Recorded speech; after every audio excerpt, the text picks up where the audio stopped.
Highlights of the day's events on this most momentous of anniversaries, together with updates on the continuing activities, can be seen here on BBC One in half an hour. Now at almost 21 minutes past 10, the news with Peter Sissons. The victory beacons blaze across the land for VE Day, and a silence that could be felt for the millions who died for freedom.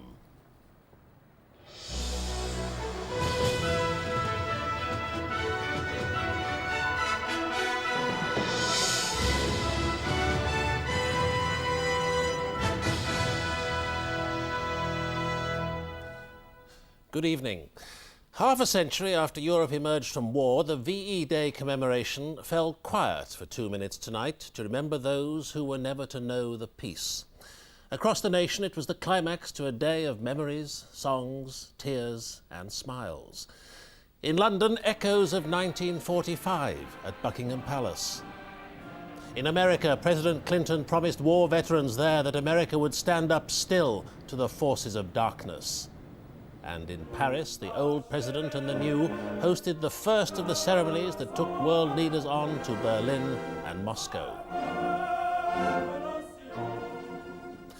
Across the United Kingdom tonight, 1,000 beacons were lit by towns and villages, proclaiming again, 50 years on, the VE Day message of freedom and commemoration. It came on a day which began with the biggest street party of them all, outside Buckingham Palace.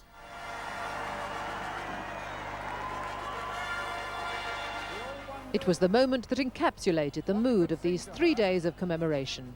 The Queen Mother, now almost 95, on the balcony of Buckingham Palace, a poignant link between past and present. Below her, a mass of humanity stretching almost as far as the eye could see, and the palace forecourt transformed for a day into an open-air stage. There'll be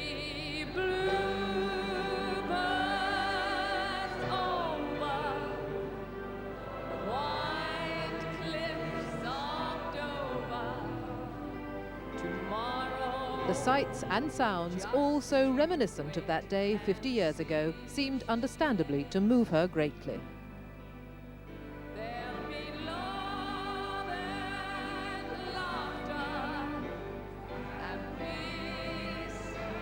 The vast crowds had converged on the palace, just as they did on VE Day itself, to pay tribute to the woman who, as Queen, had commanded the admiration of a country at war by refusing to leave London, even when the palace was bombed. Half a century ago, those same scenes were the focal point of the nation's celebrations. Time and again, the King and Queen responded to the crowd's entreaties. Today, many of those gathered outside the palace were reliving their experiences of 50 years ago. It was just out of this world, the fact that you was all felt free again, you know, that you never had any more worries. Walked home very late at night feeling as if this could go on forever, you know, you felt so wonderful. Today, it seemed that London was once again the scene of the biggest street party in the world. At times, it all seemed a little overwhelming. Tonight in Hyde Park, the grand finale of this long weekend, heavy with nostalgia, began. As the Queen looked on, the actor Robert Hardy recalled Churchill's words on the day that war ended. God bless you all! This is your victory! It is the victory of the cause of freedom in every land. Then, in honor of those who died defending that freedom, perhaps the most symbolic moment of these commemorations, as more than 100,000 people stood in silence for 2 minutes.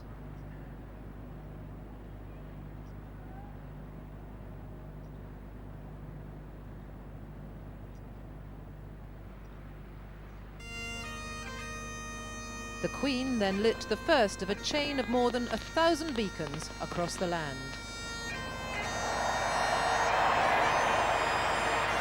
And a laser was directed to the BT Tower, signalling a burst of fireworks. There was really only one way and one song to end this anniversary. We'll meet again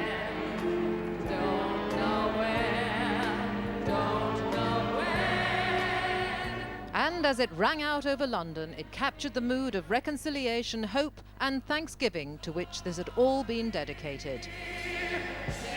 Jenny Bond, BBC News, Hyde Park.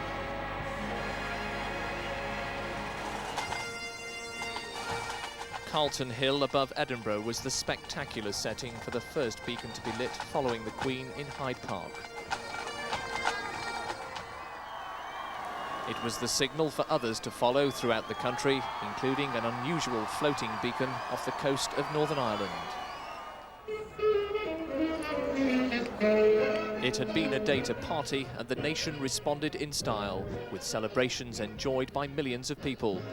Huge crowds gathered on the Hoe at Plymouth to see the QE2 arrive as part of its VE Day cruise. It was here that thousands of troops embarked for the war in Europe. Today, the children had their own impressions of the importance of the occasion.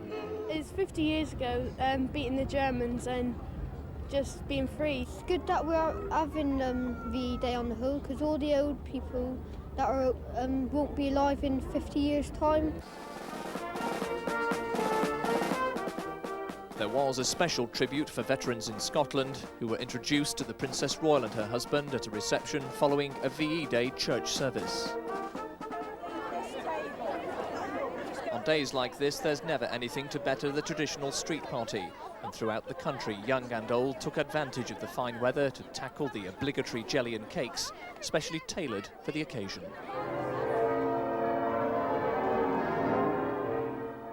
A peal of bells at York Minster, first heard 50 years ago when hostilities ended, was used again today as a mark of respect for those who gave their lives. Wartime memories were rekindled in Dorset when armoured vehicles from a local tank museum paraded along the beach. It was a temporary invasion which for once was welcomed by all. But the lasting image after 3 days of commemorations will be the sight of blazing beacons across the nation. Paul Newman, BBC News.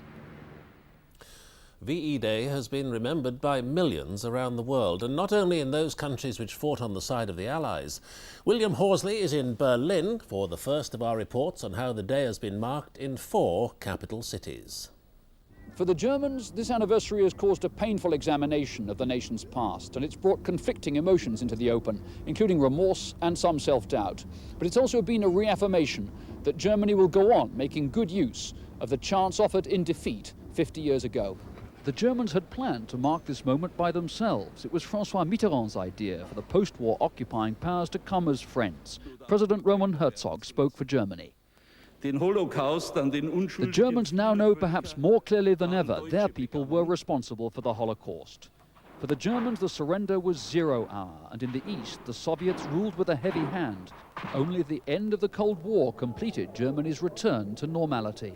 Many Germans now say aloud they too were victims of the war. This wreath-laying was to the 2 million Germans killed after the defeat in mass expulsions from Eastern Europe. It's a story with 2 sides. First, we have to reflect what we caused, how much suffering, killing, millions and millions of people. And then, of course, we also are victims. Some protesters in Berlin think they still see demons from the past. They showed in action they don't trust the way the lessons have been learned. But for the majority, it's been a day of thankfulness. The reconciliation with old enemies is for real, and the pledge is war will not spring again from German soil. This is William Horsley in Berlin, handing over to Brian Barron in Washington. Here in Washington, the emphasis has been on remembrance rather than rejoicing. Many Americans recall that after the jubilation of VE Day, the war in the Pacific against Imperial Japan dragged on for another 3 months, claiming thousands of lives. Today, Bill Clinton, the first American president to be born after World War II, laid a wreath at the Tomb of the Unknowns at Arlington National Cemetery. Mr. Clinton, who has been criticised for not joining other Western leaders at VE Day celebrations in London, paid fulsome tribute to British resolve. The American people, secure on our continent, sobered by memories of the last war, were not eager to enter into the struggle, but they were stirred by the extraordinary courage of the British, all alone and carrying liberty's flickering torch. Before an audience of 5,000 military veterans and survivors of the Holocaust, the President praised their generation's sacrifice. Because of all you did, we live in a moment of hope, in a nation at peace. For the first time since the dawn of the nuclear age, no Russian missiles are pointed at our children. Now Mr. Clinton is en route to Russia to join celebrations there and for a potentially divisive summit with President Yeltsin. Angus Roxburgh is in Moscow. Russia's main festivities begin tomorrow, when 50 world leaders will gather here in Moscow. But they were launched this morning, when President Yeltsin paid tribute to all those who died in what Russians call the Great Patriotic War. He put a new official figure on the Soviet death toll in the war today, 27 million, far more than all of Hitler's other victims put together. In Russia, though, the commemorations are tinged with controversy.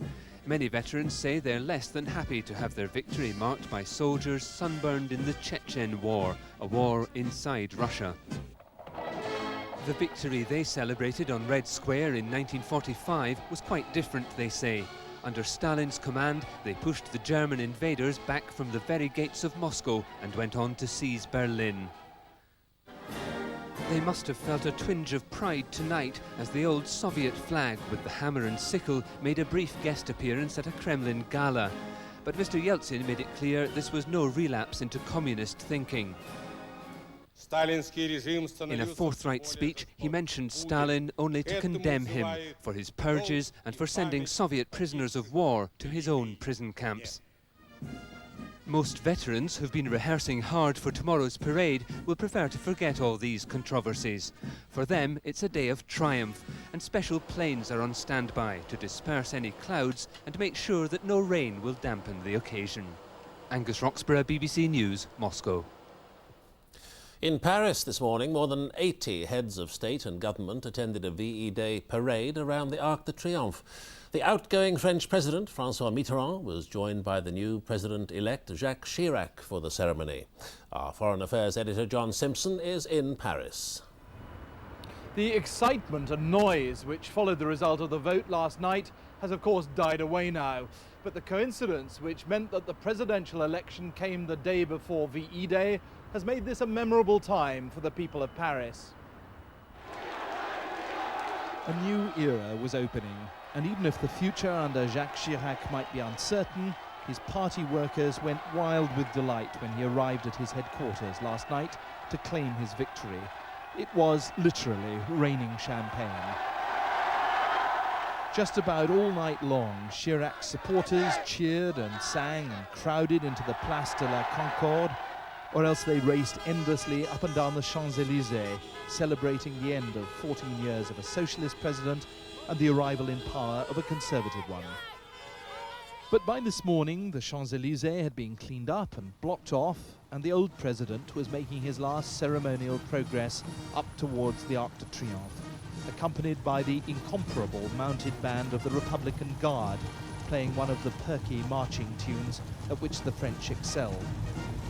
François Mitterrand was presiding over the celebration of VE Day. The guests, many of whom had come across from London yesterday, gathered to wait for him and for the man who was about to replace him. Jacques Chirac drove up in the relatively modest car he's used as mayor of Paris. If he was still tired after his drenching last night, it didn't show. There were nearly 6 heads of state here. He greeted the wife of the American vice president gallantly, and not long afterwards he noticed that Madame Mitterrand had dropped her scarf. Then, poignantly, the arrival of François Mitterrand, about to leave office in gloom and disfavour, terminally ill. There was no applause to greet him, as there had been for Chirac. He remains as imperial and aloof as ever, the longest-serving French head of state since Napoleon III more than a century ago. There was no doubt about who was the chief guest here. Chancellor Kohl of Germany, the leader of the country whose troops had once occupied Paris and marched through the Arc de Triomphe. Jacques Chirac's closest ally now, just as he was Mitterrand's. It's hard not to notice that Britain nowadays gets less attention in Europe than it used to.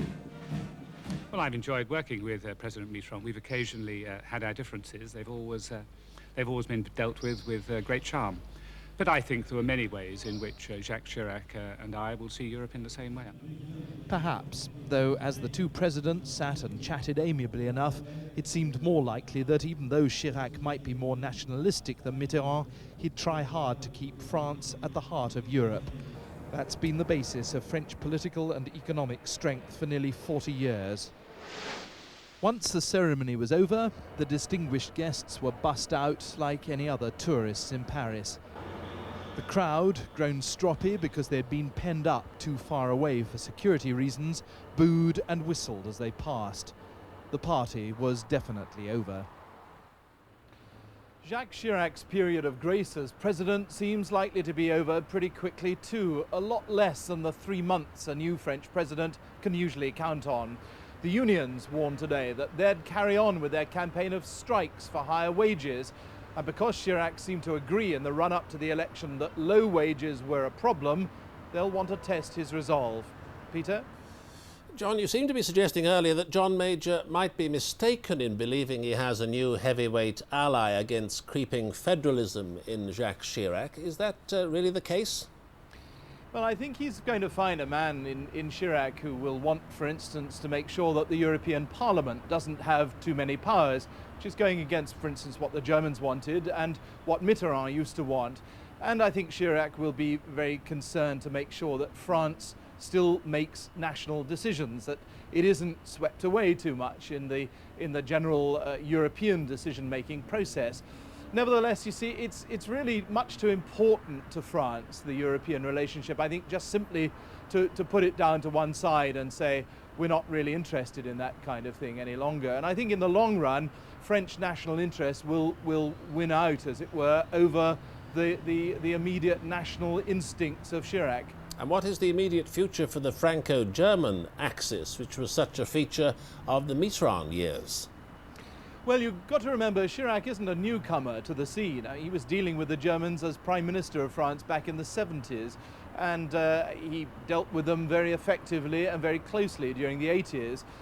He was very much a member of that close group of ministers in France who were very anxious to make sure that the relationship with Germany was a good one.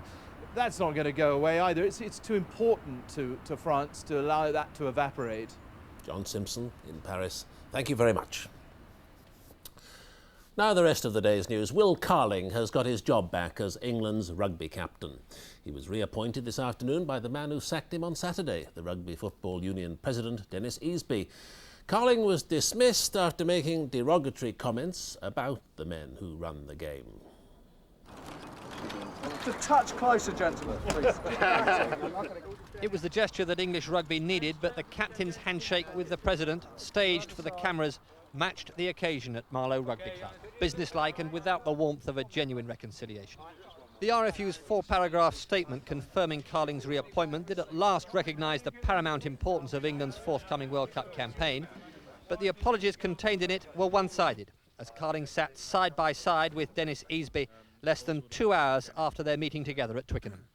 I put him in a situation, one which I bitterly regret, and I have admiration for him for changing his decision for what I think is the benefit of England, and that I think for both of us is the most important thing, is that we try and make England successful in South Africa.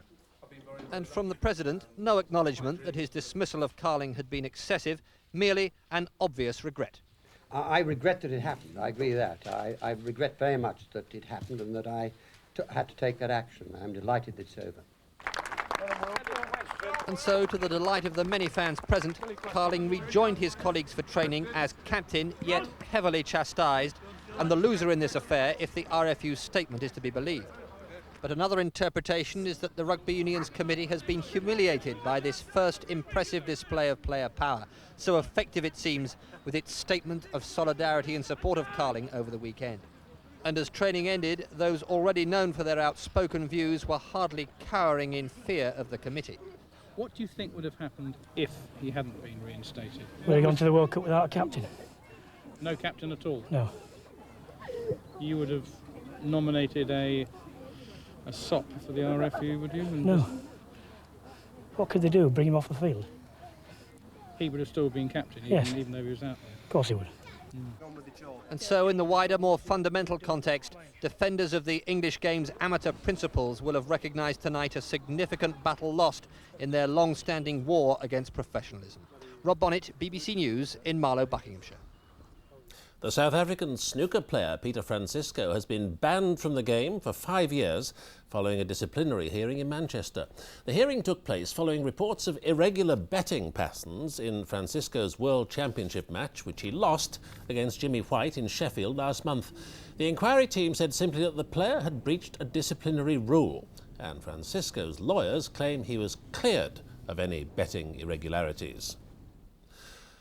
Tory MPs return to Westminster tomorrow when they'll have their first chance to voice their opinions about the Conservatives' disastrous showing in last week's local elections. And the Chancellor may face criticism over his decision not to raise interest rates if, as expected, the pound comes under pressure on the currency markets. The Asian markets today did not savage the pound as some had feared. Nonetheless, the first of several looming questions for the government is whether sterling will come under pressure tomorrow when the British markets reopen. Following his meeting with the Governor of the Bank of England, Mr Clark has had a bad press, accused of making a political decision not to raise interest rates. This week, inflation forecasts are due, and some say he may have to change his mind and put rates up. That would sap his authority. A degree of nervousness will continue until we will see a rise in interest rates, which I think is highly likely within the next few weeks, or until overwhelming evidence becomes available that the Chancellor was actually right, that the economy is weakening and that inflationary pressures are not increasing. It's not just the pound. Tory MPs back in Westminster tomorrow will compare notes on local election wipeouts in their own areas. There's no sign of a concerted campaign to unseat John Major yet, but a different dynamic can be created when MPs gather. There is also a so-called Labour summer offensive to worry about. We'll be relentlessly pursuing the government to force a change in policy over these summer months. We'll be demanding that the government speak up for the British people by getting changes in their policy on rail privatisation, on education in the schools, on the economy, and of course on the health service. The debate on reorganising London hospitals is looking particularly dangerous, with outspoken Tories likely to reinforce the electorally lethal impression of disunity. If efforts are not made to actually save the Edgware Hospital as it is, then the government cannot take for granted my support on any health issue at all in London. And today, a former Cabinet Minister, John Patten, said his party had become a bit boring, while the Defence Secretary, Malcolm Rifkin, said he wasn't going to make foolish claims that we're going to win the next election, comments that hardly exude confidence in a week when the Conservatives need it most. Jeremy Vine, BBC News, Westminster. 4 people are reported to have died after Serb artillery shelled the so-called UN safe area of Tuzla in northern Bosnia. Bosnian government positions outside Sarajevo also came under fire. Tension remains high, too, in neighbouring Croatia, after Croatian forces entered a buffer zone around the Serbian enclave of eastern Slavonia. After last week's Croatian invasion of western Slavonia, there are now fears that if the Croats invade the eastern enclave, it could spark a full-scale war with Serbia. Tributes have been paid to Ray Buckton, the former leader of the train drivers' union ASLEF and former chairman of the TUC, who's died aged 73. The TUC's General Secretary John Monks said the union movement saluted the memory of a determined leader. Mr Buckton, a left-winger on the TUC's General Council, led ASLEF for 17 years. In 1982, he presided over the 2-week rail strike against flexible rostering. Blackburn Rovers took another step closer to the Premiership title tonight by beating Newcastle at home 1-0. The win leaves Blackburn 5 points clear of their nearest rivals, Manchester United. With the title in sight, but still not certain, Blackburn started urgently. As Lasseau crossed, Alan Shearer pounced from nowhere. But Newcastle began to seize the initiative.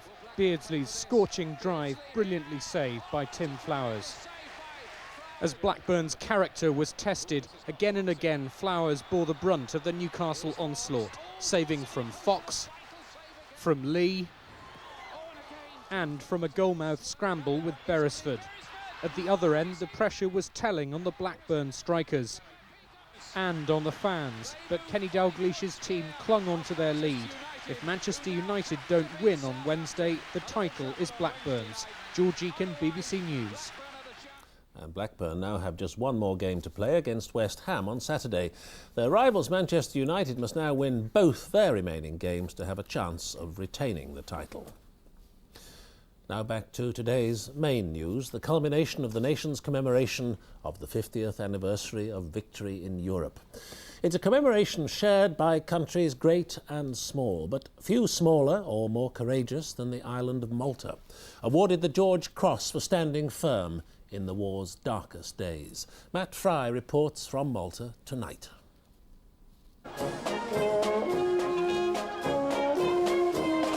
Malta, the island at the crossroads of the Mediterranean, remembering its war. The band of the Royal Marines has set the tone for the VE Day celebrations, but behind the pomp and circumstance lies a tale of bravery and hardship that earned the whole of Malta the George Cross in 1942. This was the only nation in the Commonwealth ever to receive such an honour.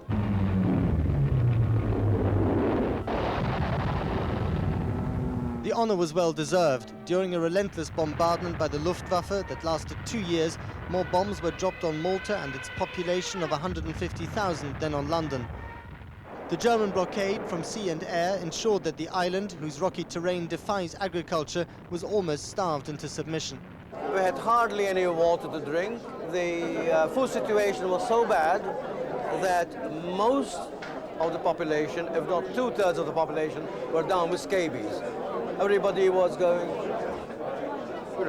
itchy. It was Winston Churchill who once called Malta an unsinkable aircraft carrier. Without this fortress island and its crucial supply links, the Allies would probably not have been able to defeat the German army in North Africa as swiftly as they did. The liberation of southern Europe would have started much later. Matt Fry, BBC News, Malta.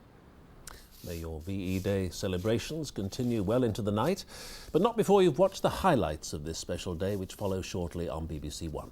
From the BBC Newsroom, good night.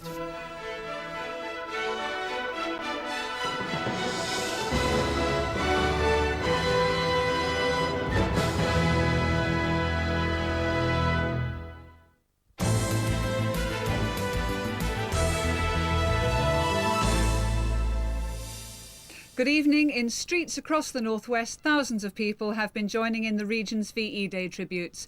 After a day of partying and festivities, a 2-minute silence was observed this evening before beacons were lit as a mark of celebration and remembrance. The guns rang out again this evening, but this time in remembrance.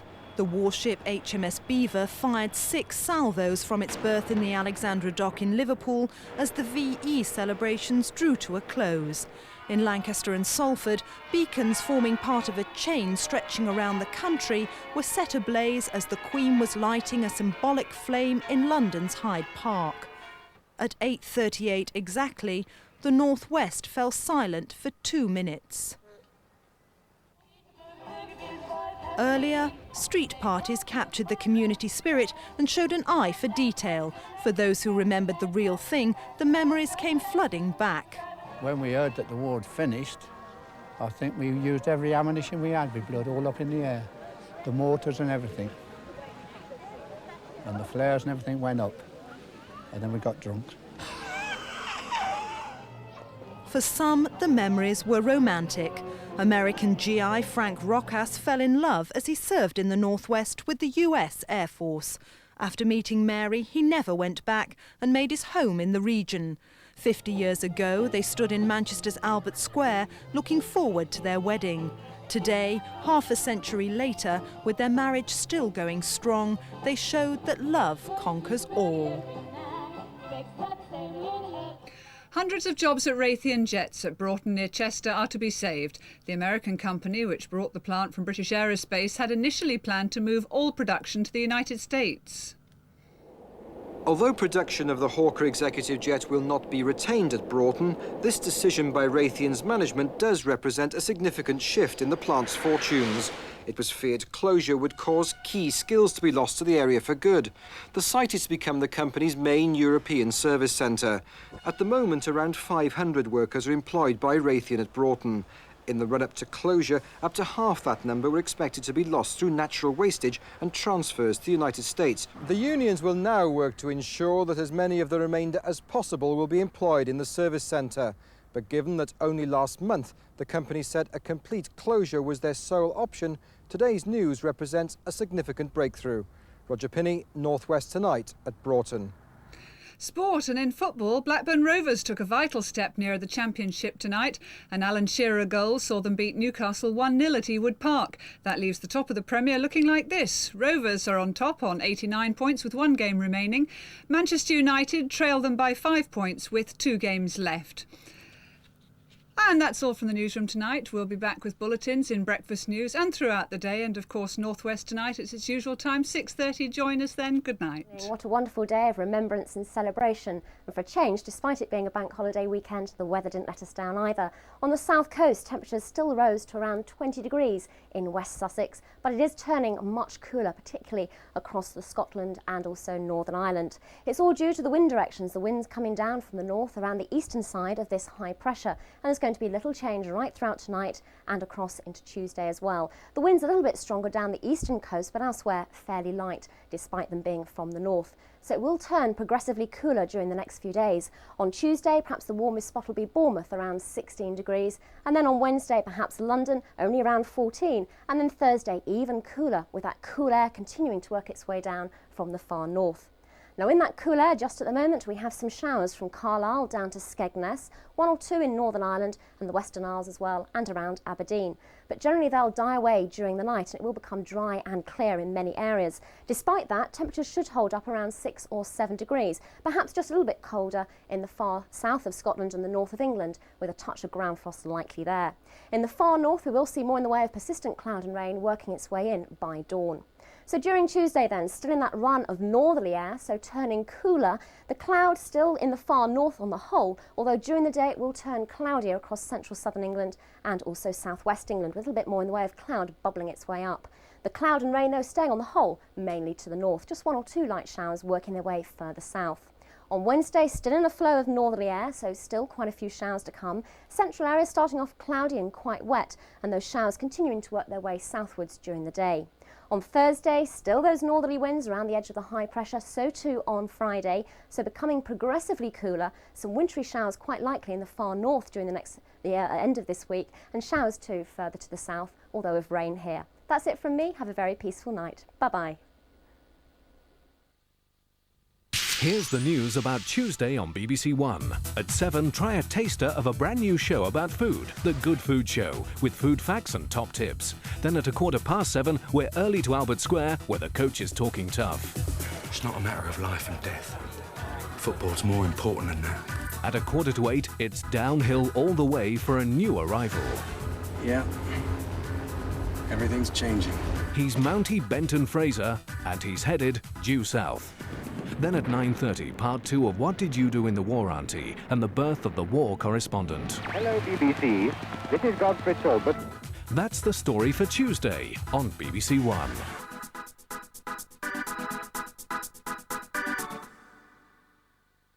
John Chuser, now on BBC One, looks back over the day's events on this anniversary of VE Day. This is the BBC Home Service. We're interrupting programmes to make the following announcement. A brief period of rejoicing.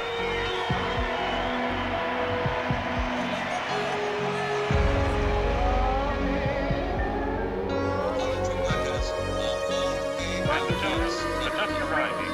Those we love most will never really look like fun.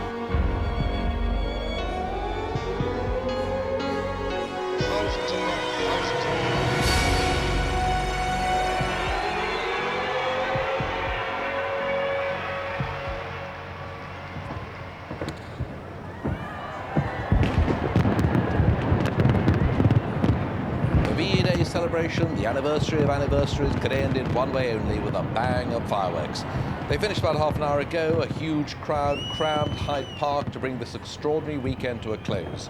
After the intense seesaw emotions of the weekend, we could ooh and gasp at the display. Hello again from Hyde Park, where the crowds have made their way home after an intense weekend of events, commemorations and celebrations. They've been large, cheerful, happy and, above all, genuinely involved in the thoughts of what happened 50 years ago.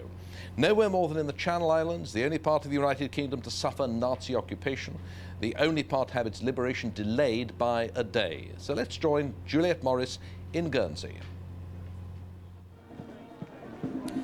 Here in the Channel Islands, the burning beacon behind me heralds the end of what has been a great day in many respects. Thousands of people have turned out to celebrate Victory in Europe Day. Here in Guernsey, the morning began with a Thanksgiving service at the German underground military hospital. That was a sombre affair. Many forced labourers were used to build the hospital. It took 3.5 years to build in very harsh conditions, and many people lost their lives. There was also, though, a lot of laughter and a lot of joy across the islands. Loads of street parties, lots of people having fun, young and old joining in alike. And then tonight, of course, we had the torchlight procession, thousands of people turning out to end this Victory in Europe Day. But of course, here the parties will continue, because tomorrow is the official day when the Channel Islands were liberated. It's a public holiday, so I'm sure there'll be much more fun yet to come.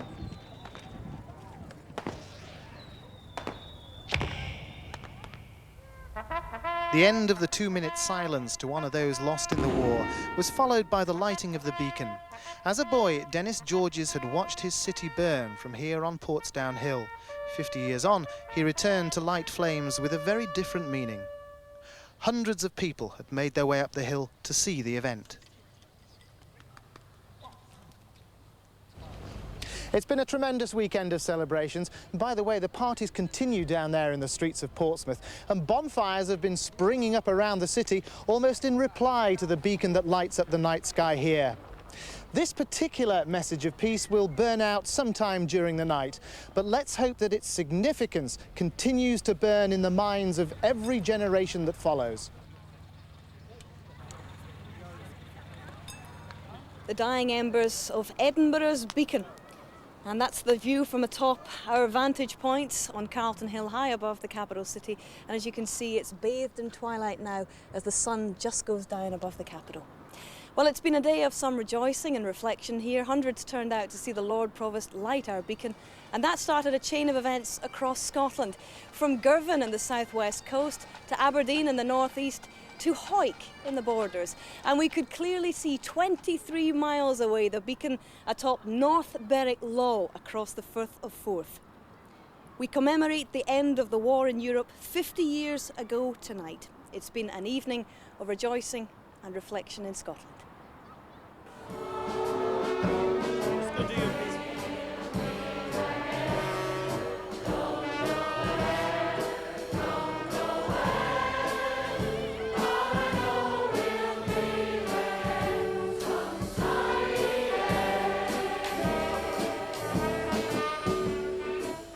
Here in Bangor, Northern Ireland, the party's going on into the night.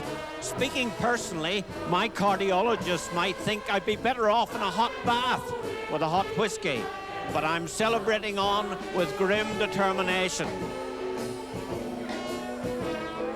Keep smiling, just like we'll always do.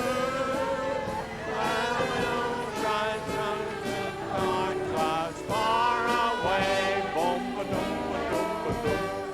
Richard, please say hello to the folks that I know. Tell them I not belong.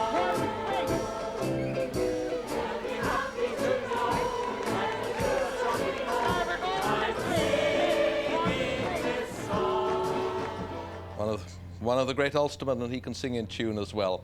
It already seems a long time since the weekend of events started on Saturday morning, remembering and honouring those who served, those who fought, those who backed up, those who just did their bit for the war effort.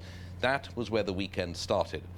There was only one person who could have possibly presided over such an opening, the person who presided over the rejoicing at the closing of the war, Her Majesty Queen Elizabeth, the Queen Mother.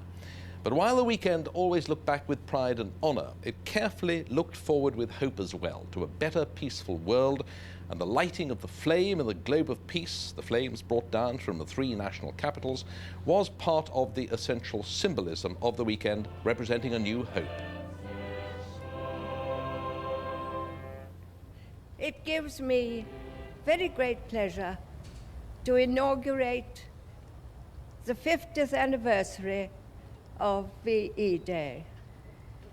This day will bring back many memories to many people. And I do hope that all those who go to the many ceremonies arranged will remember with pride and gratitude those men and women, armed and unarmed, whose courage and foresight rarely helped to bring us to victory. God bless them all.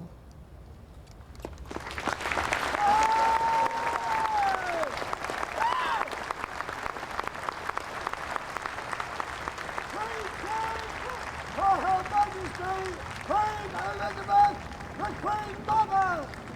Hip, hip, hip! Hip, hip, hip! Hip, hip, hip!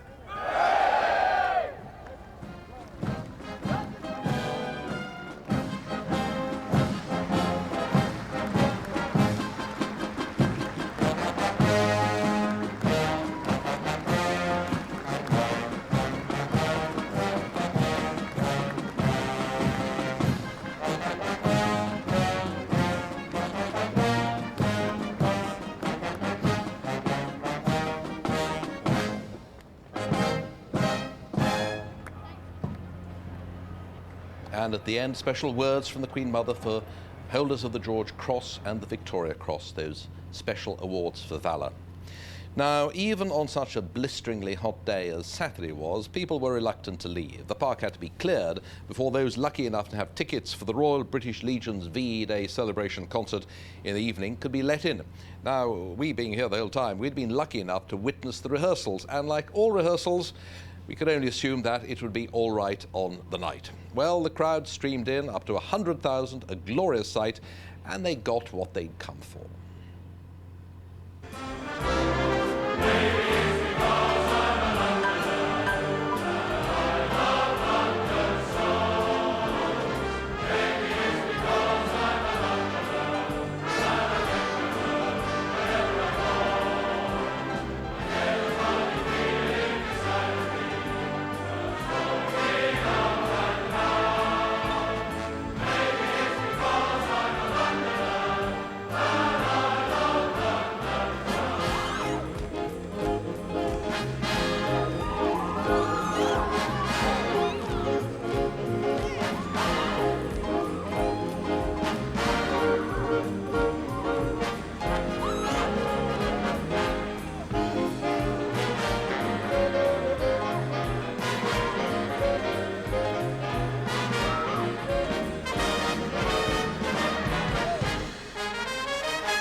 Just you wait and see. There'll be love and laughter and peace ever after. Tomorrow, when the world is free.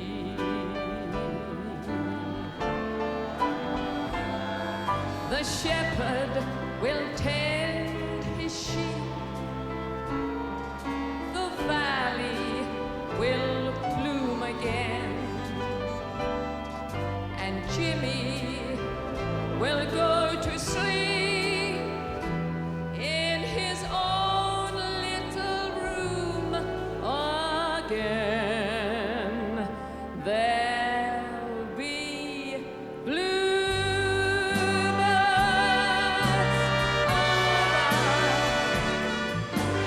white cliffs of Dover tomorrow. Just you wait and see.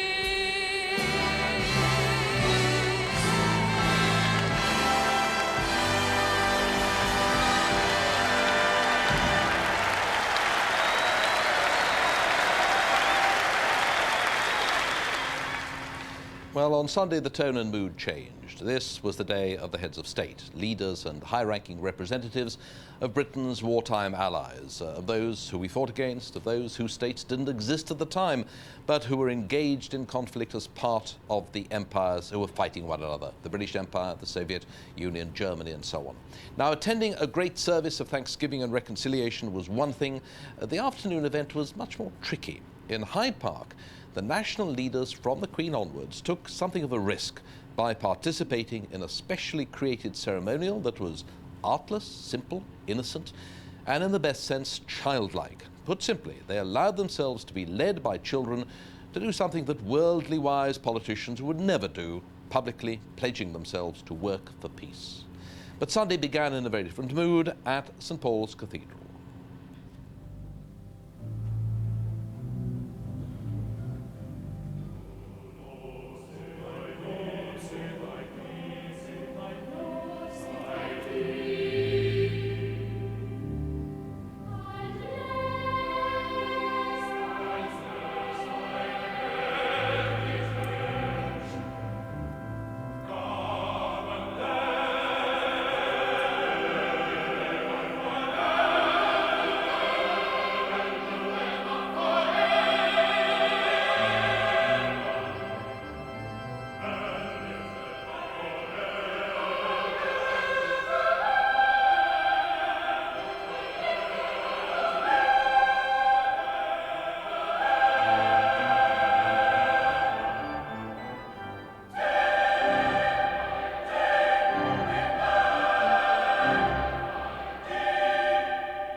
Perhaps one of the most poignant moments, President Mitterrand of France making his last international appearance as President of France. It's President Chirac now.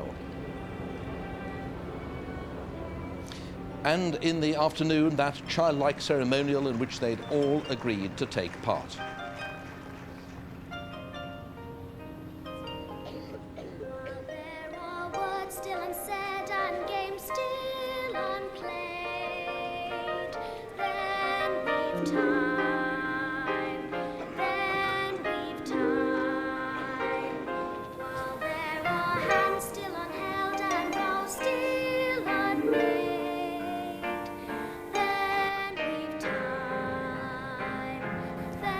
There follows a moment to send a tremor of nervousness through crowned head and commentator alike, as each head of state has to make his or her way into the throng and find the small child wearing a sash with the appropriate national flag.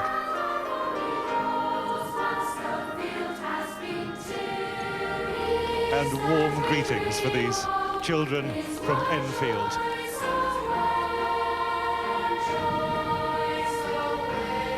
As flags are found, the procession is accompanied by children of the Voices Foundation from Finchley and Birmingham and Scunthorpe, singing One Choice Away.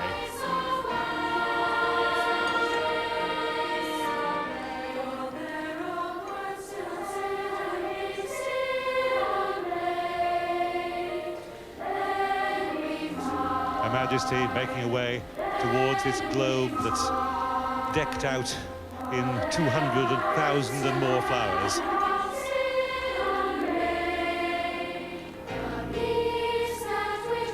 Once in place, the heads of state will be met by 4 children from their own country, presented with flowers representing that country, orchids from Armenia, red carnations from Azerbaijan, water lilies from Bangladesh, cyclamen from Cyprus.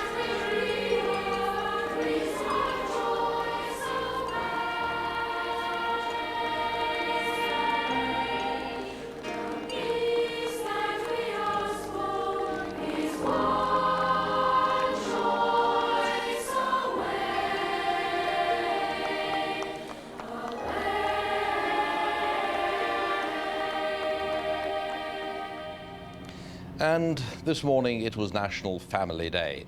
It was a sort of return to a time warp, a jolting reminder of how long 50 years is and how short. Was it only 50 years ago, we said, as almost 2 generations seemed to slip by. For 50 years ago, the nation greeted the royal family on the balcony at Buckingham Palace as the crowd sought to share their joy. And of course, Winston, the Prime Minister and war leader, was just that, another member of the wartime family.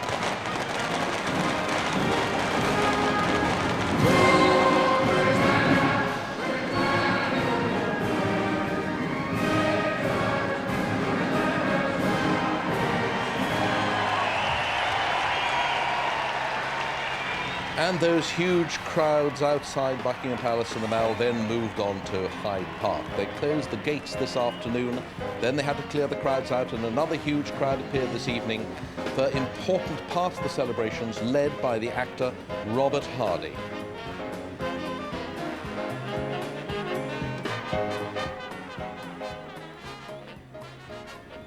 And so let us stand across the nation and remember in silence all those who made the ultimate sacrifice.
Your Majesty, 2,000 beacons, for centuries the traditional means of announcing momentous events, are being lit throughout your kingdom.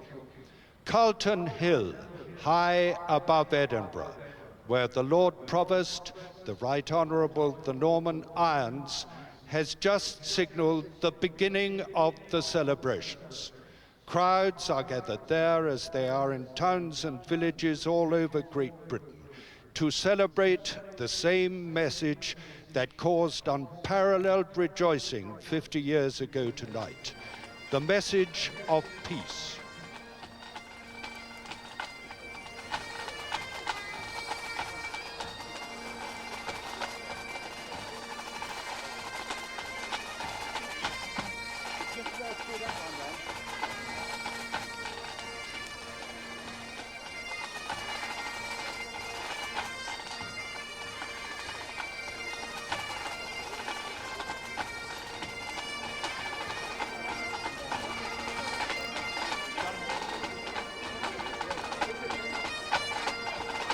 Over the water in Northern Ireland, an unusual beacon sight afloat on the estuary at Bangor. As in the rest of the United Kingdom, the war exacted a heavy toll here on both the civilian and military fronts, uniting all the people in the fight against the common enemy. Tonight, they are united once again in their thousands in the name of peace and of reconciliation.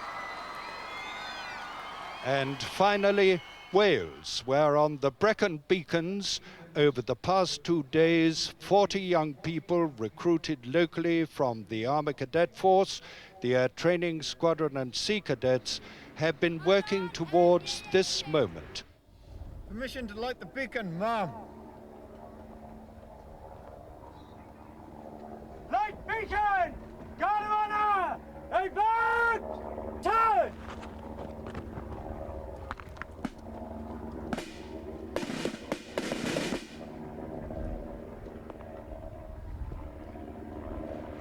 This beacon is dedicated to all those young people, both at home and overseas, children of the ghettos, the concentration camps, the war zones and the Blitz, who were never able to celebrate the end of hostilities.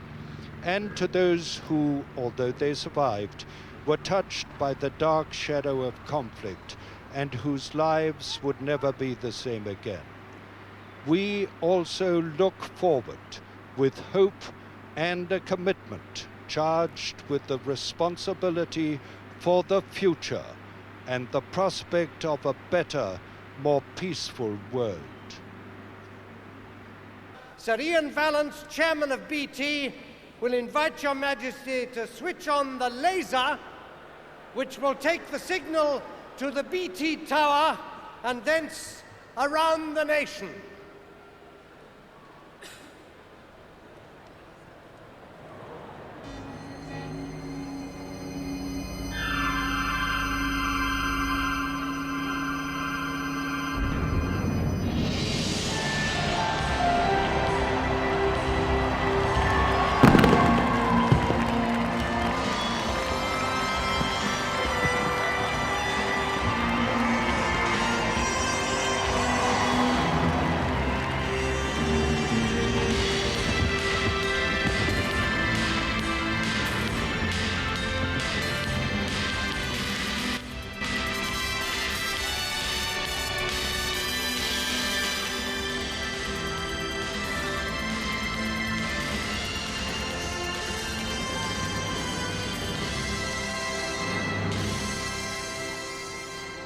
Some spectacular images there. Spare a thought for those cadets 3,000 feet up in the Brecon beacons and the effort that they put into that spectacular beacon. Let's just catch up with where they're at and rejoin Nigel Walker.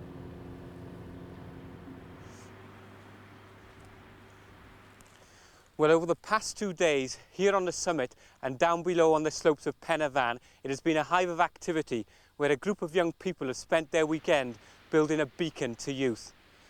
Now, however, it is a quiet place as people descend quiet but happy to the valley below. looking forward, no doubt, to a hot meal and bed. But for some, the night is by no means over, as they plan to mount a guard on the summit and maintain a vigil until morning. And I've got that lucky group with me now, and we're going to have a quick chat with them. First of all, have you got a hot cup of tea for me, because it's absolutely freezing? No problem. So where are you actually going to sleep tonight? In the tent here behind us. Have you got plenty of hot food and drink available? I hope so, otherwise somebody's in trouble tomorrow. Will you have any communication with the ground below? No, we're on our own tonight. Total isolation? Yeah. Rather you than me. Well, it's goodbye from the summit of Pen y Fan, goodbye from the Beacon Beacons, and goodbye from Wales. Sleep well. Sleep well and warmed them too. And I think the cadets' effort moved everyone in the arena, the Queen especially looking delighted by that direct message from the top of the beacon. But we in the crowd, we'd had our entertainment earlier with a show based on the best of British musicals. And now to a man who has created many, many roles in the West End. Tonight he sings a song which is very fitting for all of us in Hyde Park this evening on this extremely special day. It's a universal anthem, and I know you're going to give an enormous welcome to Michael Ball.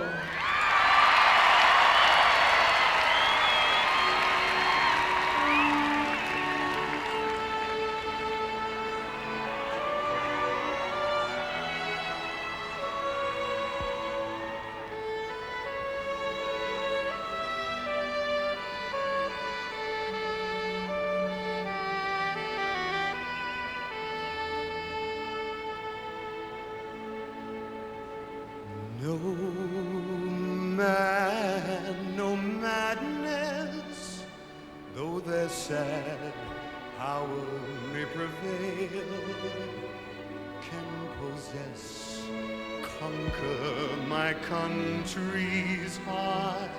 They rise to fail. She is eternal, long before nations' lines were drawn, where no flags flew and no armies stood, my land was born. And you ask me why I love her through war, death and despair. She is the constant, we who don't care. And you ask me, would I leave her? But how?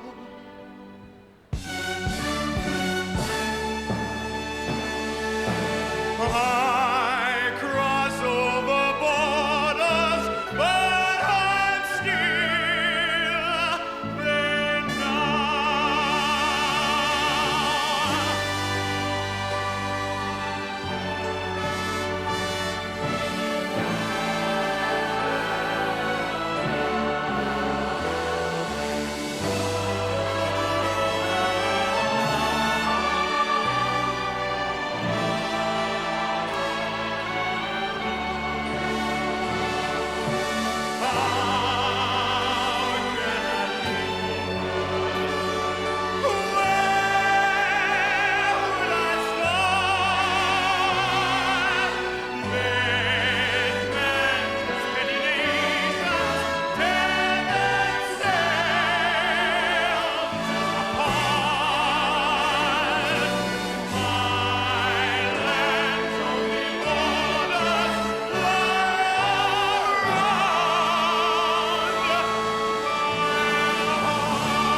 Thank you. What an amazing evening. We're nearly at the end of it, and appropriately enough, we're going to sing the finale from Les Miserables.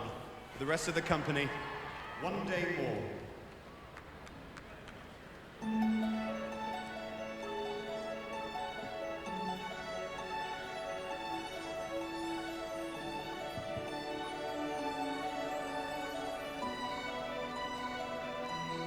One day more, another day, another destiny. This never-ending road to Calvary.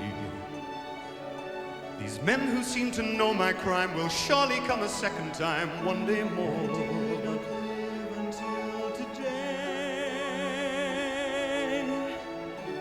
How can I live when we are parted? One day more. Tomorrow you'll be worlds away,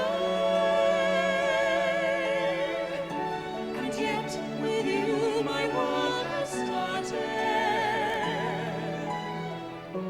One more day all on my own. Will we ever be together? One more day with him not caring.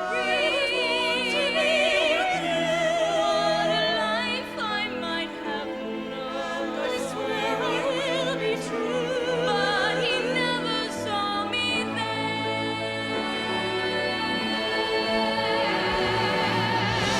One more day before the storm. Do I follow where she goes? And for barricades of freedom, shall I join my brother's name? And begin to fall. Do I die and do I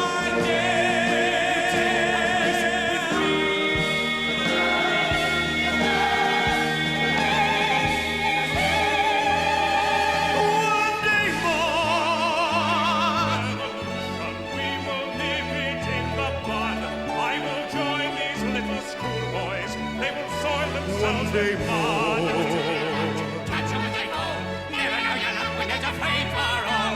Here a little dip, there a little touch. Most of them are gone, so they won't miss much. Raise the flag of freedom high. Every man will be a king. There's a new world to be won. Do you hear the people sing? My place is here. I'll fight with you. One day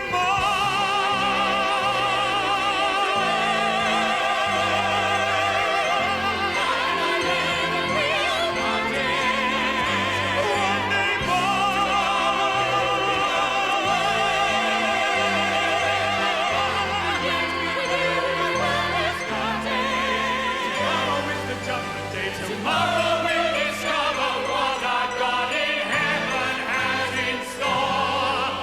One more dawn, one more day, one day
What a climax.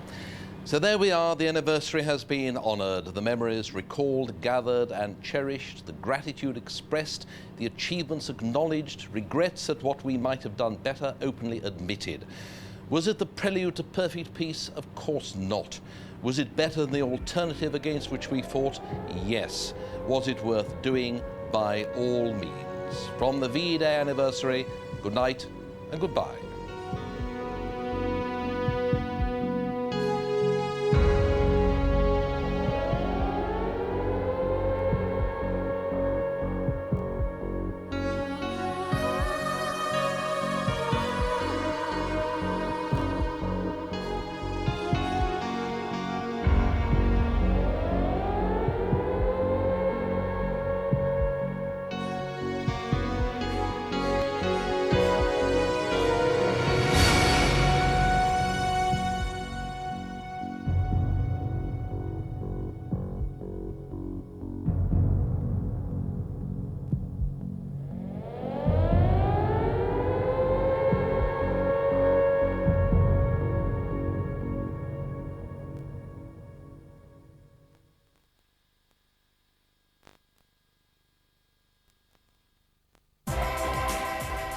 Get the best view of June's top sport in action with the BBC. Grand Slam grass court action live from Wimbledon. And new daily coverage of the French Open. At Headingley and Lords, England face the West Indies. In France, Gunnell and Christie take up the challenge of the Europa Cup. Live coverage of the front runners from Royal Ascot and the Coronation Stakes. And from New York, US Open Golf. The best sport in view in June, live on BBC One, BBC Two and BBC Radio 5 Live.